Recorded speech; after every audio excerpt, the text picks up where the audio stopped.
Hey everyone, welcome back to another quick and very interesting tutorial. Where in this quick tutorial, I'm going to show you how you can fix the issue if you are not able to delete the Epic Web Cache folders, or if you are not able to perform any operation on any Epic Games directory folder, like you are not able to move any folder or not able to delete the temporary files of Epic Games launcher or anything like that. Now, the issues persist because the Epic Web Helper is running in the background even when you close the Epic Games launcher. Now, in order to fix that, all you need to do is to just simply right click on your start menu, then click on task manager. Now here, when you're inside this processes section, here you need to search for Epic.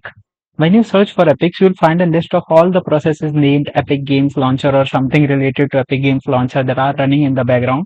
You need to stop all of them from the background. Especially there's a service that is named as Epic Web Helper that constantly run in the background. So if you are trying to delete any folder or move any specific folder or directory, you are not able to do that because the folder is already in use in the background. So just simply right click on that specific process and then end task for that process. And when you try to restart or and when you try to re-delete that specific folder or move any folder to any operation on the Epic Games directory, you can easily able to do that.